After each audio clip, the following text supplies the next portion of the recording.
ప్రభు అయినటువంటి యేసుక్రీస్తు నామానికి స్తోత్రాలు. అందరికీ ప్రేజ్ దల్లాడి. ఈ దినమునాడు దేవుడి వాక్యము కీర్తన గ్రంథము 109వ కీర్తన 1వ వచనం ఒకటి చూసుకుందాం.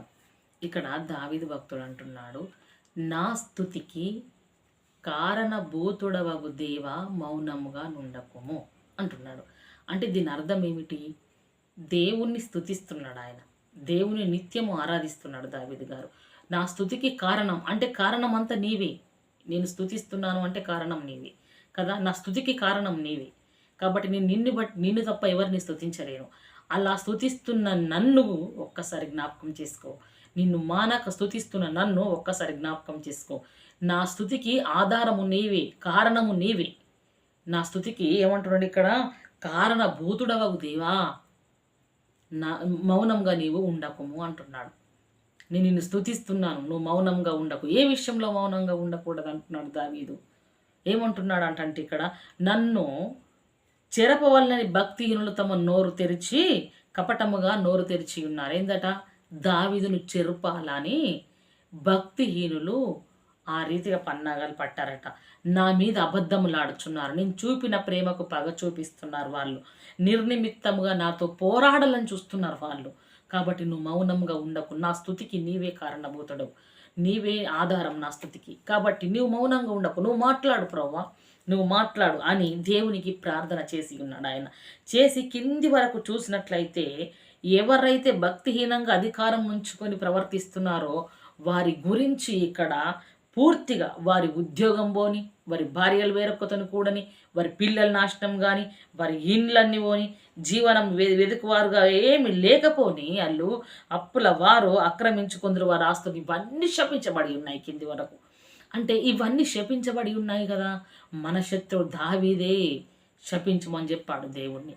నిత్యము ఆరాధిస్తున్న దావీదు స్తుతికి కారణభూతుడైన దేవుడికి ప్రార్థన చేసి తన శత్రువులు పెడుతున్న టార్చర్ను భరించలేక, తన శత్రువులు పెడుతున్న వేదనను భరించలేక శపించడం మొదలుపెట్టాడు.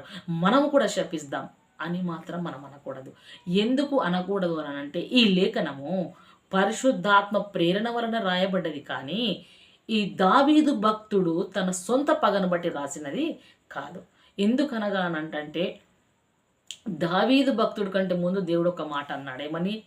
పగ తీర్చుకుంటా మీ పని కాదు, నా పని అన్నాడు దేవుడు. మీరు మౌనంగా ఉండండి, మీరు మాట్లాడతాను, యుద్ధము మీ దేవుడైన యెహోవాది అన్నాడు ఆయన కదా. అంటే పరిశుద్ధాత్మ ప్రేరణ వలన రచించినది కాబట్టి ఇక్కడ దావీదు పగ తీర్చుకున్నట్లేదు. ఎందుకు, ఏ విషయంలో అంటే మనం ఇక్కడ కొన్ని విషయాలు మనం చూసుకున్నట్లయితే, శత్రువులకు వ్యతిరేకంగా శాపాలు రాసి ఉన్న ఈ కీర్తనలో ఇది చివరి కీర్తనగా మనం చూస్తాం. శత్రువులకు ఏదైతే వ్యతిరేకం ఉందో దాన్ని రాసిన ఈ దీంట్లో ఏముంది? ఇది చివరి కీర్తన, 109వది చివరి కీర్తన. కాబట్టి ఇతర కీర్తనల్లో ఉన్న శాపాల కంటే ఇందులోనివి ఎక్కువ భయంకరమైనవి ఉన్నాయి కదా. అన్నిట్లలో మనం చూసుకుంటూ వస్తాం. వారిని శపించండి ప్రభా ఇట్లా అని. కానీ ఈ కీర్తనలో ఎంత భయంకరం అంటే, ఒక మాట చదువుకుందాం ఇక్కడ. ఏమంటాడు? వాని జీవిత దినములు కొద్దివగునుగాక, వాని ఉద్యోగం వేరొకడు తీసుకొనుగాక, వాని బిడ్డలు తండ్రి లేని వారు అవుదురుగాక, వాని భార్య విధవరాలు అవునుగాక, వాని బిడ్డలు దేశదిమ్మరులై భిక్షం ఎత్తుదురుగాక, పాడుపడిన తమ ఇండ్లకు దూరముగా జీవనము వెదుకుదురుగాక, వారి ఆస్తి అంత అప్పుల వారు ఆక్రమించుకుందురుగాక, వారి కష్టాజితం పరులు దోచుకుందురుగాక, వాని కృప చూపువారు లేకపోదురుగాక, తండ్రి లేని వారి బిడ్డలను దయచూపువారు ఉండకపోదురుగాక. భయంకరంగా ఇంకా కింది వరకు చూసుకున్నట్లయితే, శ్రమ నొందిన వారిని, దరిద్రుడు నలిగిన హృదయం గల వారిని చంపవలనని వాడు అతన్ని తరిమివేశాను. ఎంత భయంకరం అంటే అంత భయంకరంగా రాసి ఉన్నాయి. ఒక్కసారి మనం ఆలోచిద్దాం.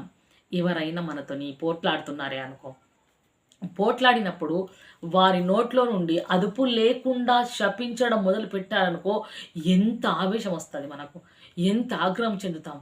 అన్యాయంగా ఇన్ని మాటలు, ఇంత భయంకరంగా ఎంత ఆవేశంగా వస్తాం, ఎంత ఏడుస్తాం, ఎన్ని రోజులు జ్ఞాపకం ఉంచుకుంటాం దాన్ని. ఒక్కసారి జ్ఞాపకం చేసుకుందాం. కాబట్టి దావీదు రచించలేడు దీన్ని, పరిశుద్ధాత్మ ప్రేరణ బట్టి రచించబడ్డది. కాబట్టి దావీదు దాన్ని రచించినట్లు రచయిత దావీదు కాదు. ఒక్కసారి మనం జాగ్రత్తగా ఇది భయంకరంగా ఉంది కీర్తన ఒకటి. కాబట్టి చూసుకున్నట్లయితే ఇంకా ఇక్కడ మాటలు చూసుకున్నట్లయితే ఇందులో చాలా భయంకరమైనవి. అదే కీర్తన 35:8 ఒకసారి వచనం చూసుకుందాం.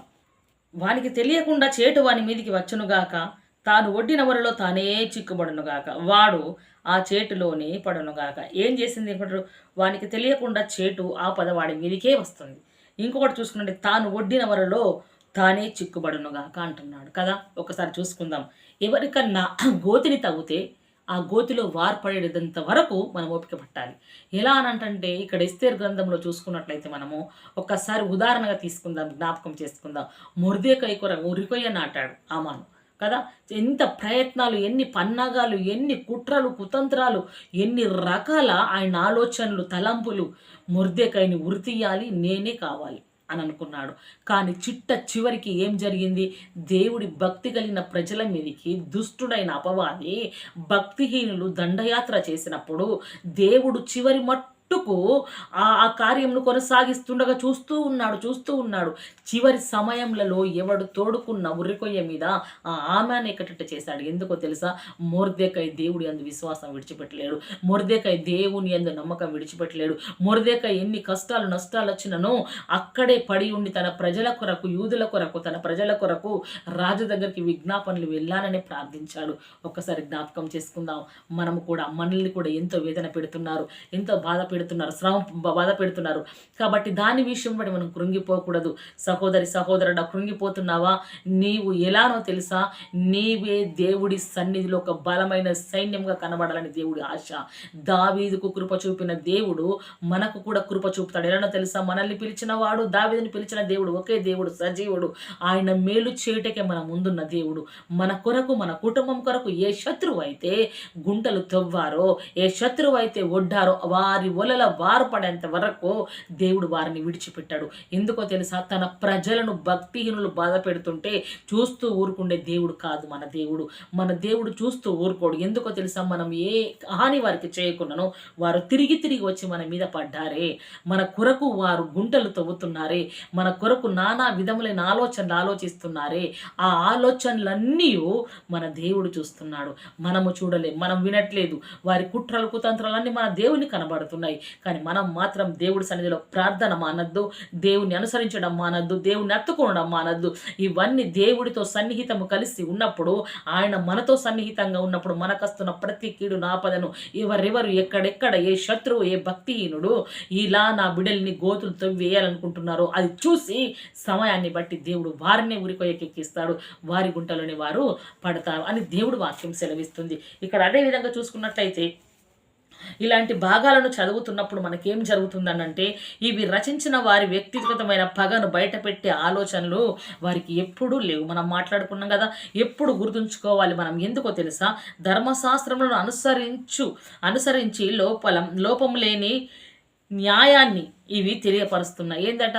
ధర్మశాస్త్రంను అనుసరించినప్పుడు లోపము లేని న్యాయాన్ని ఇవి తెలియపరుస్తున్నాయి. కాబట్టి తెలియపరుస్తున్నాయి ఎందుకంటే ధర్మశాస్త్రాన్ని మీరితే శాపమే. మనకు వాక్యం సెలవిస్తుంది. ధర్మశాస్త్రంను ఎవరు మీరుతారో వారికి శాపమే. మనం ధర్మశాస్త్రంను మీరకూడదు కదా. దేవుడు ఆత్మ వింటున్నాడు. అదే రీతిగా మనం ఇక్కడ చూసుకున్నట్లయితే, ధర్మశాస్త్రము విధించిన క్రియలకు సంబంధులందరూ శాపమునకు లోనై ఉన్నారు అంటున్నాడు. ధర్మశాస్త్రం ఏం విధించిందో దానికి క్రియలకు సంబంధులైన వారు ఏ క్రియలు చేస్తున్నాం మనం, దానికి శాపంలోనై ఉన్నారు. ఎందుకనగా ధర్మశాస్త్రం అందు వ్రాయబడిన విధులన్నీ చేయుటయందు నిలకడగా ఉండని ప్రతి వాడును శాపగ్రస్తుడు అని వ్రాయబడి ఉన్నది. ఎలానట? ధర్మశాస్త్రంలో ఏమి సెలవిచ్చాడు? నిన్ను వలె నీ పొరుగు వారిని ప్రేమించు, నీ శత్రువును ప్రేమించు, నిన్ను ద్వేషించే వాడి కొరకు ప్రార్థించు, నీకు మేలు చేసిన వాడికి నువ్వు మేలు చేయగని కీడు చేయకు, నీ కీడు చేసిన వాడికి కూడా నువ్వు మేలే చేయు అని దేవుడు ధర్మశాస్త్రంలో రాసి పెట్టాడు. ప్రేమను గురించి, ఆదరణను గురించి, విడుదలను గురించి, క్షమాపణను గురించి.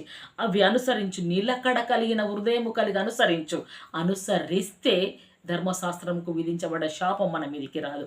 ఒకవేళ మేలు చేసిన వాడికి కీడు, శత్రువులను మాటికి శత్రువులతో పెంచుకోవడము, ఇవన్నీ క్రోధము, కోపము, అల్లరి, ఇతరులను గురించి ఇవన్నీ మన లోపల కలిగి ఉంటే దేవుడు మనల్ని ధర్మశాస్త్రంకు ఉన్నటువంటి శాపంను ఏదైతే రచించాడో ధర్మశాస్త్రంలో శాపంకు మనల్ని గురి చేస్తాడు. కాబట్టి శాపము తెచ్చుకుందామా? ఆశీర్వాదానికి పిలువబడ్డాం మనం. ఆశీర్వాదానికి వారసులు అవుటకు పిలువబడ్డాం మనము.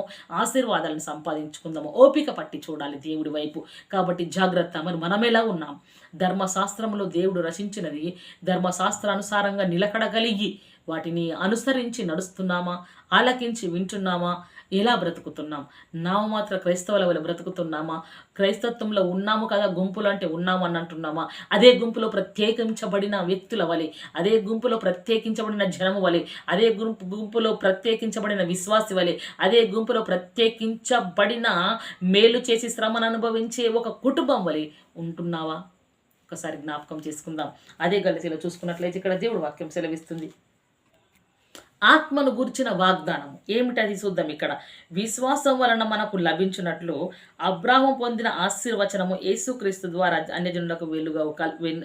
అన్యజనులకు కలుగుటకై క్రీస్తు మన కోసము శాపమై మనలను ధర్మశాస్త్రం యొక్క శాపము నుండి విమోచించెను. ఇందును గురించి మ్రాను మీద వేలాడిన ప్రతి వాడును శాపగ్రస్తులను రాయబడి ఉన్నది కదా. అంటే దేవుడు ఎవరి కోసం శాపం మ్రాను మీద వేలాడాడు? నీ కొరకు, నా కొరకు. ఆయన నీతి ఉంది, సత్యం ఉంది, ఆయన యథార్థం, ఆయన పరిశుద్ధుడు, ఆయన ఏ పాపము లేనివాడు. ఆయన మన కొరకు ఆయన ఉన్నాడు. ఎలా? ఆత్మను గురించిన వాగ్దానము విశ్వాసమును బట్టి, దేవుని పరిశుద్ధాత్మ యొక్క వాగ్దానము విశ్వాసమును బట్టి అబ్రహామునకు లభించినట్లు, అబ్రహాం పొందిన ఆశీర్వచనమును మనకు లభించినట్లు యేసుక్రీస్తు ద్వారా అన్యజనులకు కలుగుటకై. ఎవరి ద్వారా కలుగుతుంది ఇక్కడ మన శాపము విడుదల? అన్యజనులుగా ఉన్న మనల్ని, పనికి రాని జనాంగం ఉన్న మనల్ని, ఎన్నిక లేకుండా ఉంటున్నటువంటి మనల్ని యేసుక్రీస్తు ప్రభుల ద్వారా, ఆయన రక్తము ద్వారా, ఆయన నామము ద్వారా మనకు శాపము మ్రాను విడుదల కలిగించాడు. ఆయన నీతిలోకి మనల్ని నడిపించాడు, జీవములోకి మనల్ని దాటించాడు, ఆయన విశ్వాస వాగ్దానంలోకి మనల్ని స్థిరపరిచాడు. ఆయన ధర్మశాస్త్ర సంబంధాలుగా, ఆత్మ సంబంధులుగా దేవుడు ఆయనలో మనల్ని ఇమిడించుకున్నాడు కూడా. ఇట్టిగా జరిగింది ఎవరి వలనో తెలుసా? కేవలం యేసుక్రీస్తు ప్రభుల ద్వారానే జరిగింది. కాబట్టి అబ్రహామును ఆశీర్వదించిన ఆ ఆశీర్వాదం పొందుకున్నటకు దేవుడు యేసుక్రీస్తుల ప్రభుల వారే వచ్చి మనల్ని ఆ ఆశీర్వాదంలోకి నడిపించాడు, మనల్ని ఆ దీవెనలోకి నడిపించాడు, మనల్ని ఆ కృపలోకి నడిపించాడు, మనల్ని ఉన్నతమైన సైన్యంలోకి, ఒక ఉన్నతమైన వంశంలోకి దేవుడు మనల్ని నడిపించాడు. అదేవిధంగా ఇక్కడ మనం దేవుడు వాక్యం చూసుకున్నట్లయితే, అప్పుడు లేవీయులు ఏం చేశారంటే, యెహోవాకు ఏహ్యముగా శిల్పుల చేతిలో మలచిన విగ్రహమునే గాని, పోత విగ్రహమునే గాని చేసి చాటున నుంచి వాడు శాపగ్రస్తుడని ఎలుగెత్తి ఇజ్రాయేలులందరితోనూ చెప్పగా ఆమెన్ అనవలెను కదా అని ఇక్కడ చెప్తున్నారు. కింది వచనంలో చూసుకున్నట్టే, ఈ విధికి సంబంధించిన వాక్యములను గైకొనకపోవటం వలన వాటిని స్థిరపరచబడిన వాడు స్థిరపరచనివాడు శాపగ్రస్తుడని చెప్పగా ప్రజలందరూ ఆమె. ఈ మధ్యలో ఏం జరిగింది మరి? తన తండ్రి అయిన తల్లి అయిన నిర్లక్ష్యము చేయువాడు శాపగ్రస్తుడు. ఇక్కడ దేవుడు వాక్యం 14వ వచనం ద్వితీయోపదేశ కాండం 27వ అధ్యాయం 14 నుంచి 26 వరకు చూసినట్లయితే, ఈ అధ్యాయం అంతట్లో ధర్మశాస్త్రమును ఏ విధంగా అనుసరించని వాడు ఏ విధంగా శాపగ్రస్తుడు అనేది పూర్తిగా ఉంది. చదవండి, చదివితే మీకు అర్థమవుతుంది. కాబట్టి ఇక్కడ నీతి న్యాయాలకు ఇక్కడ మనం చూసుకున్నట్లయితే భంగం వాటిల్లకుండా అలా చేసిన దుర్మార్గులు పశ్చాత్తాపడకుండా ఉన్నప్పుడు వారికి న్యాయమైన దండన కలగాలని ఈ శాపాలు సూచిస్తున్నాయి కదా. ఎంత మంచి మాటలు! మరొకసారి చూసుకుందాం.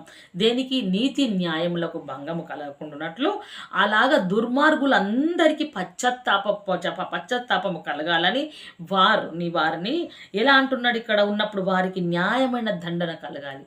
ఎలా న్యాయంగా దండించాలి వారిని? ఎందుకంటే పశ్చాత్తాపం వారిలో పుట్టాలి. న్యాయమైన కార్యాలకు వ్యతిరేకంగా చేస్తున్నప్పుడు వారిని దండిస్తే వారికి పశ్చాత్తాపము కలుగుతుంది. పశ్చాత్తాపము కలిగినప్పుడు శాపాలన్నిటిని వారు క్షమించబడతారు.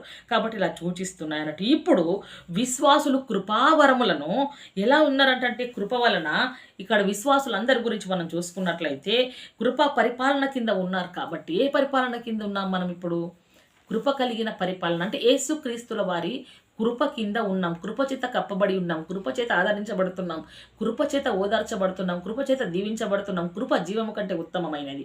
కాబట్టి అంతటి బలమైన కృప పాలన కింద మనము ఉన్నాము. తమ శత్రువులకు వ్యతిరేకంగా ఎలా మన శత్రువులకు వ్యతిరేకంగా ఇలాంటి ప్రార్థనలు చెయ్యకూడదు. మనము ఎందుకు చేయకూడదు అని అంటే, శత్రువులు ఇప్పుడు 109వ దావి కీర్తనలో పూర్తిగా ఉంది అది. అటువంటి ప్రార్థనలు మనము చేయకూడదు. కాబట్టి ఇక్కడ ఏమంటున్నాడు అంటే, కానీ తమ రక్షకుణ్ణి తమ రక్షకుని ఆయన శిష్యులను అనుసరించాలని మాత్రమే కోరాడు. శిష్యులు ఏమని ప్రార్థించారు? శిష్యులు ఎలా, అపోస్తలులు ఎలా అర్పించుకున్నారు? దేని నిమిత్తం? సువార్త కొరకు బలి అయిపోయారు. ఆ సువార్తను వారు బోధించడమే కాదు, అనుసరించారు. అనుసరించిన సువార్తకే క్వాలిటీ ఎక్కువ. బోధించిన సువార్త కంటే బోధించేవాడు అనుసరిస్తున్నప్పుడే క్వాలిటీ ఎక్కువ ఉంటుంది సువార్తకు.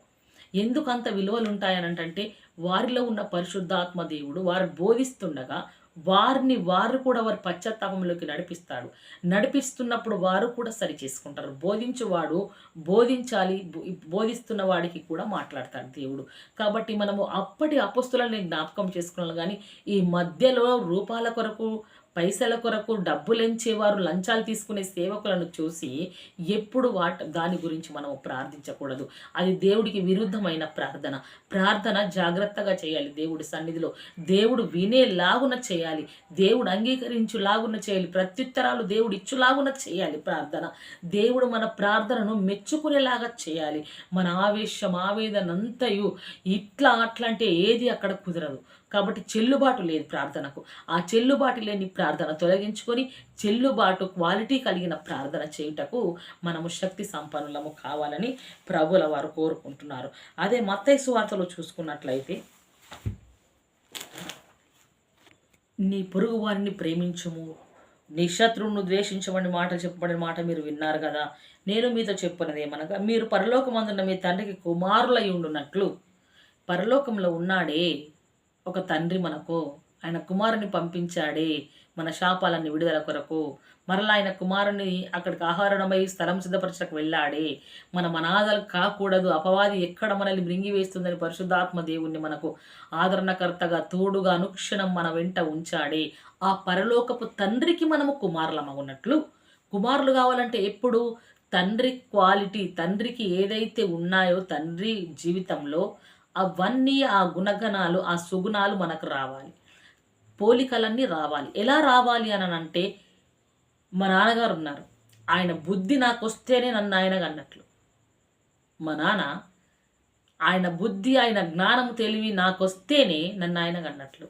లేదు వేరే వాళ్ళ తెలివి వచ్చింది అంటే దేవుడు నన్ను మా నాన్నగా అన్నట్లేనా? కాదు. ఎందుకు కాదు? పరలోకపు తండ్రికి కూడా కుమారులు కావాలనంటే ఆయన కనాలి. ఆయన కన్నాడు మనల్ని, కానీ మనము కుమారులుగా అంగీకరించబడాలి ఆయనకు.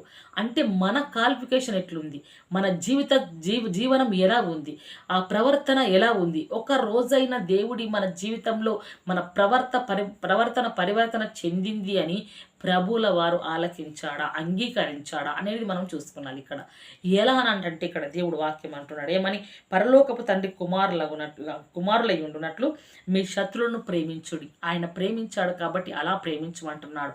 ప్రేమించడంలో నష్టం లేదు. వారిని నమ్మి మోసపోకు, ప్రేమించు. ప్రభువుల వారు ప్రేమించమన్నాడు, ప్రేమించు, నమ్మి మోసపోకు. ఇక్కడ దేవుడు వాక్యం ఏమంటున్నాడు, మిమ్మును హింసించు వారి కొరకు ప్రార్థన చెయ్యి. నువ్వు చేసేది ప్రార్థన చెయ్యి. వారు ఎంత హింసిస్తున్నారో ప్రార్థన అంత డబల్గా చెయ్యి ప్రార్థన అని ఇక్కడ అంటున్నాడు. ఆయన చెడ్డవారి మీదను మంచివారి మీదను తన సూర్యుని ఉదయింపజేసి నీతిమంతుల మీదను అనీతిమంతుల మీద వర్షము కుమ్మరించాడు ఆయన. వీరు రక్షింపబడి ఉన్నారు, నీతిని అనుసరిస్తున్నారు. వీరు రక్షణలోకి లేరు, వీరు నీతిని అనుసరించట్లేదు. వీరికే నేను వర్షం ఇస్తా, వీరు ఎక్కడెక్కడున్నారో ఆ స్థలాలని వర్షం కురిపిస్తానని పరలోకపు తండ్రి అన్నాడా? అనలేడు. ఎందుకు అనలేడు? ఇక్కడనే కురిపిస్తే వీరే బ్రతుకుతారు, వీరు నశించిపోతారు. అంటే ఈ నశించుతున్న దాన్ని వెతికి రక్షించుట కొరకే మనుష్య కుమారుడు లోకంలోకి వచ్చాడు. కాబట్టి ఈ వ్యక్తులు నశించిపోకూడదనే దేవుడు అందరి మీద సమానమైన ప్రేమను చూపిస్తున్నాడు. ఆయన ద్వేషించినను, శత్రువులైనను, నమ్మిన వారైన నమ్మని వారైనను. ఇక్కడ అంటున్నాడు ఏమని, సూర్యకాంతిని కూడా ఉదయింపజేస్తున్నాడు. అందరికీ సమానంగా దేవుడు ఉదయింపజేస్తున్నాడు. ఆ రీతిగా నీవు అలా బ్రతుకు అంటున్నాడు. మనం ఎలా బ్రతుకుతున్నాం? ప్రేమించిన వారిని ప్రేమించట్లేదు, శత్రువుని ఎప్పుడు ప్రేమిస్తాం? మనము ప్రేమించిన వారిని ప్రేమ చూపించట్లేదు, మనం శత్రువుని ఎప్పుడు ప్రేమిస్తాం? అందుకని ఇక్కడ అంటున్నాడు, ఏమని అంటున్నాడు అంటే, మీరు మిమ్మును ప్రేమించు వారిని ప్రేమించిన మీకేమి ఫలము కలుగును? ఒక్కసారి మంచిగా గమనించాలి. మిమ్మల్ని ఎవరైతే ప్రేమ చూపిస్తున్నారో వారినే నీవు ప్రేమిస్తే నీకు లాభం ఏంది? లేదు. నిన్ను ద్వేషిస్తున్న వారిని ప్రేమించు, నీకు లాభం. నీ శత్రువులను నువ్వు ప్రేమించు, నీకు లాభం. నీ లాభం అందులోనే ఉంది. నిన్ను ప్రేమించిన వారిని ప్రేమిస్తే అక్కడ నీకు నష్టం, నీ నష్టం అక్కడనే వాటిల్లుతుంది. కాబట్టి ఇక్కడ అంటున్నాడు, ఏమంటున్నాడు అని అంటే దేవుడు వాక్యం, సుంకరులు అలాగనే చేయుచున్నారు. సుంకరులు ఎత్తున్నారు, అందరు ఎత్తున్నారు, నువ్వేం చేస్తున్నావు అక్కడ అని ఇక్కడ అంటున్నాడు. మీ సహోదరులకు మాత్రము వందనము చేసిన ఎడల మీరు ఎక్కువ చేసినదేమి? మీ సహోదరులకు ప్రైజ్ అలాడ్, ప్రైజ్ అలాడ్, ప్రైజ్ అలాడ్, ప్రైజ్ అలాడ్, ప్రైజ్ అలాడ్. ఏం ప్రైజ్ వాళ్ళకు? మంచి మాట ఉన్న వాళ్ళకు మనం ఒక టీం కట్టుకుంటాం సంఘంలో. ఆ టీం ఉన్న వాళ్ళకు ఆడకట్టుకు ఒక గ్రూప్ తయారు చేస్తాం వాళ్ళకు.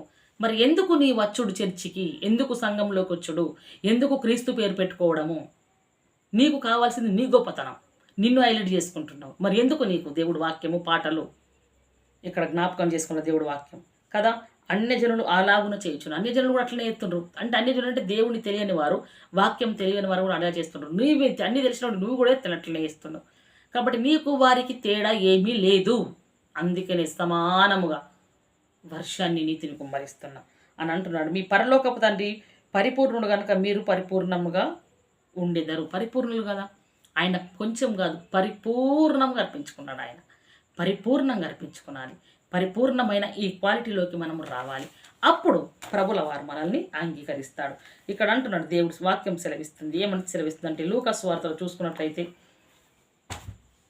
యేసు తండ్రి వీరేమి చేయుచున్నారో వీరెరగరు గనుక వీరిని క్షమించుడి అని అన్నాడు. వీరెరగరు గనుక వీరిని క్షమించమని చెప్పాను. వారు ఆయన వస్త్రములు పంచుకొనుటకై సీట్లు వేసారు కదా. అంత హింస పెడుతున్నాయమన్నాడు. వీళ్ళు ఏం చెప్తున్నారు, ఇలా వెళ్తలేదు ప్రభు, వీరిని క్షమించు అన్నాడు ప్రభుల వారు. అంటే వారికి తెలియకనే చేశారు కదా, తెలియకనే చేశారు.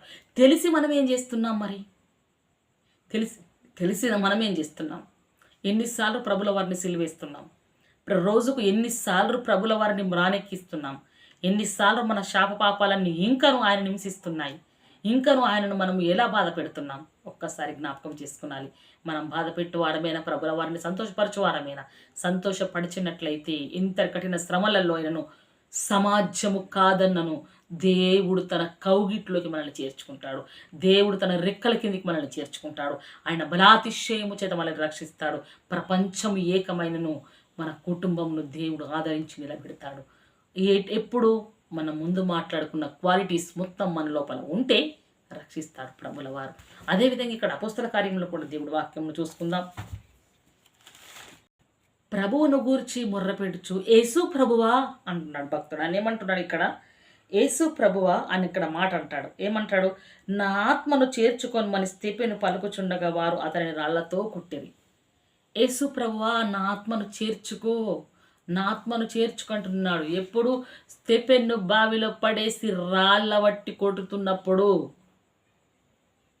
అదే మాట అంటున్నాడు అని అంటాడు. ఇక్కడ ఏమని అంటాడు? అతడు మోకాళ్ళుని ప్రభువా వారి మీద ఈ పాపము మోపకుమి. హింసిస్తున్నారు, స్టెఫెను రాళ్ళ వట్టి కొడుతున్నారు, రాళ్ళ వట్టి చంపుతున్నారు సువార్త బోధిస్తే. నా ఆత్మని దగ్గరికి చేర్చుకో ప్రభువా అని వేడుకున్నాడు. వేడుకొని ఏమంటున్నాడు? నన్ను రాళ్ళ వట్టి కొడుతున్నారు చూడు, ఈ కొట్టిన శాపం వారి మీదకి రానియ్యకు ప్రభువా అని అంటున్నాడు భక్తుడు. యేసు క్రీస్తుల వారే అన్నాడు, స్టెఫెను గారే పలికాడు ఇక్కడ మాట అని అంటున్నాడు.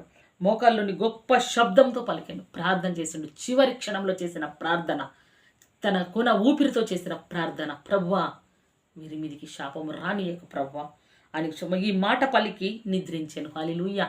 ఈ మాట పలికిండు, చివరిగా చేసి నిద్రించాడు ఆయన. పౌలు అతని చావునకు సమ్మతించాను. ఒక్కసారి జ్ఞాపకం చేసుకుందాం. ఒక్కసారి మనము బ్రతికుండగానే మనుషులను చంపుతున్నాం. మనము బ్రతికుండగానే తోటి విశ్వాసిని ద్వేషిస్తున్నాం. బ్రతికుండగానే మనుషులను ఎంతగా అంటే వారు ఇప్పుడే చనిపోవాలి అనేటంతగా వారి మీద క్రోధము చూపిస్తున్నాం. ఎవరి మీద? మనకు మేలు చేసిన వారి మీదని, మన తోటి అంటే క్రీస్తు రక్తంతో కడగబడిన తోటి సహోదరుల మీదని. కానీ అక్కడ ఏమి ఎరుగని వారచ్చి కొడుతుంటే అక్కడ అంటున్నాడు ప్రభువా. మరి మన ప్రవర్తన ఎలా ఉంది? మనమే గుద్దుకొని చచ్చిపోతున్నాం. మనది మనకే ఉన్నది, కానీ ఇతరుల విషయంలో మనం ఎప్పుడు స్వార్థ బోధించింది లేదు. ఇతరుల విషయంలో క్షమించమని, వారిని మన్నించండి ప్రభు అని వారి గురించి ప్రార్థన చేసింది లేదు. ఎందుకొరకు మరి క్రైస్తత్వం మనకు అవసరమా? ఈ జీవితము జీవించాలని ఆశ ఉందా? ఏ జీవితం బ్రతకాలని ఆశ ఉంది? ఈ కీర్తనలో 8వ అధ్యాయంలో కూడా మనం వెళ్ళి చూస్తే మనం అక్కడ చూసుకుంటాం దేవుడి మాట. కాబట్టి ఈ మాటలన్నీ పేతురు యూదా విషయంలో చెప్పాడు. ఈ మాటలు ఎవరి విషయంలో చెప్పారనుకుంటున్నాం కదా? యూదా విషయంలో చెప్పాడు. అది అపోస్తలులు 1:20లో చూసుకుందాం. అతని ఇల్లు పాడైపోవునుగాక, దానిలో ఎవడును కాపురం ఉండకపోవునుగాక, అతని ఉద్యోగము వేరొకడు తీసుకొనుగాక అని కీర్తనలో గ్రంథములో వ్రాయబడి ఉన్నది అని మరొక్కసారి ఇక్కడ జ్ఞాపకం చేస్తారు. కాబట్టి దీన్ని ఇస్కరియోతు కీర్తన అని కొందరు అంటారు. పెద్దలు ఏమంటారు? ఈ కీర్తనను ఇస్కరియోతు గురించి రచించిన కీర్తనగా భావిస్తున్నారు. కాబట్టి యేసు ప్రభువు శత్రువులకు పట్టి ఇచ్చిన ఆ దుర్మార్గుడి లక్షణములను ఈ కీర్తనలో యేసుక్రీస్తును పట్టించిన ఆ దుర్మార్గుడు అంటే ఆ యూదా గారు, ఆ యూదా యేసుక్రీస్తును పట్టించిన ఆ దుర్మార్గుడు లక్షణాలన్నీ ఈ కీర్తనలో చక్కగా ఎలా వర్ణిస్తున్నాయంటే దండనలో సందేహం ఏమాత్రం లేదు అంతగా. కానీ నేను మాత్రం యూదా తిట్టుకోను. ఎందుకంటే లేఖనము నెరవేర్చుటకు ప్రభుల వారు అంటాడు యోహాను సువార్త 17వ అధ్యాయంలో, ఈ తండ్రికి ఆత్మను అప్పజెప్తున్న తండ్రి దగ్గర ప్రార్థిస్తూ చివరి ప్రార్థన చేస్తూ, ప్రవ్వా తండ్రి నీవు నన్ను లోకంలోకి పంపినవన్నీ నెరవేర్చాను, ఒక నాశన పుత్రుడు తప్ప నేను లోకంలో ఉన్నప్పుడు ఎవరు నాశనం కాలేరంటారు. నాశన పుత్రుడు, ఆ నాశన పుత్రుణ్ణి నిర్మించింది తండ్రి.